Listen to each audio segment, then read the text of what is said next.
the opposition National Unity Platform has come out to say that they are not about to stop their mobilization tour as directed by police. We spent the week talking about the tour and how largely peaceful it had been, even in spite of the rather provocative remarks made by NUP leader Bobi Wine during his speech in Luero and in Hoima and in many other places. And for a while, I'm like, oh, they're just letting him say that and carry on? They don't mind? Well, look at me. I was so naive, wasn't I? First, they came out and said, okay, Bobi Wine, we are concerned about your safety and security. So for that reason, we're not going to let you continue with this whole nationwide tour that you're doing. And then on top of that, now they've added alleged hate speech among the reasons as to why he can't proceed with this tour. Now, of course, what do you think Bobi Wine is saying in response? Do you think he's saying, okay, I guess we'll stop? Hell no.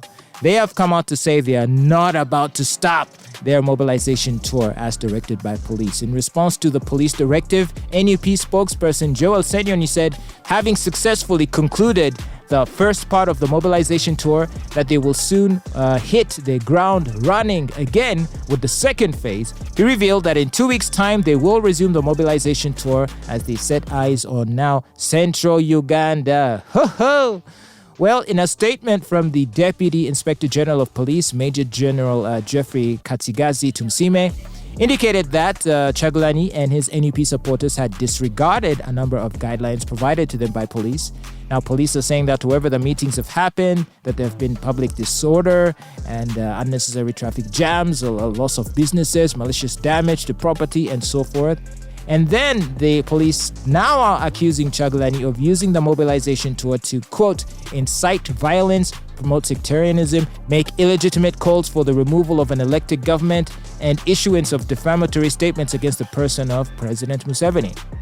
However, responding to this police statement, NUP spokesperson Ssenyonyi has described the claims as scapegoats by the government to curtail their activities, but said that they are not bothered. He admitted that through these tours, NUP seeks to have regime change, yes, but they're saying that they want it done through legal means. Okay, hard to argue against that, although the statements by Bobi Wine are indeed spicy, whichever way you look at it. So, now that they've said they're going to continue with this tour in spite of what the police are saying to not continue, once they do hit the road and engage in more of these tours, they're going to be met by police for sure in any one of the districts or towns they try to march into.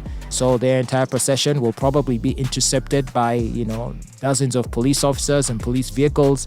And as Bobi Wine and his entourage decide they will proceed anyway, it'll likely lead to skirmishes, clashes, fights will break out. Police will try to arrest those that are resisting, and of course they will keep resisting, and that will lead to probably tear gas to disperse crowds. And where that fails, rubber bullets. And where that fails, it'll be live bullets. People might end up losing their lives. Now, I ask you this. If you are a member of the NUP leadership, or if you are Bobi Wine himself, knowing that this is the likely scenario, would you feel that it is wise to proceed anyway? Because now you run the risk of endangering the lives of your supporters, who are likely going to be trying to defend you or trying to ensure that you can proceed unimpeded in spite of a police presence. And so they're the ones, your supporters are the ones that are going to find themselves in running skirmishes with police. And they're the ones who are going to get injured or killed. Of course, you yourself, as the leader of NUP, you are also, potentially vulnerable to any kind of police brutality as a result of you wanting to continue with the tour. But I'm talking about your responsibility for your supporters. Do you want to put them in position to get hurt by police? Now, don't get me wrong. This isn't me saying that the police are justified. I'm just trying to paint the reality of what's going on, because that's where things have reached. There will be clashes. So knowing that, do you want to proceed anyway? Politically, I can see that it would be valuable for you to continue on two fronts. First, it would be an assertion of what you might feel are your rights. As a Ugandan, if you feel that it is your right to freely associate, meet up with your supporters and engage in your political activities, you might feel that out of principle, you can't bow down to the authorities, and so thus you must continue. So you might elect to defy this directive on the basis of principle. Okay, there is that. And then secondly, you might want to use that opportunity to help showcase to the wider public, to the country, just how brutal the regime might be. Because when the clashes inevitably occur, and they'll most certainly be captured on camera, people are going to be filming it, and there's going to be all kinds of videos circulating of, people being beat up by cops. I mean, from a messaging perspective, that would literally be a godsend, wouldn't it? It would certainly help with the propaganda and your messaging to try to paint the regime in a negative light. Not that, anyone needs to be reminded any further, but I guess it doesn't hurt to drive the point home, right? But at what price? At what price? At the price of the lives of your supporters? Is it worth it, is what I ask. So on one hand, I think they might be making a mistake in deciding to proceed.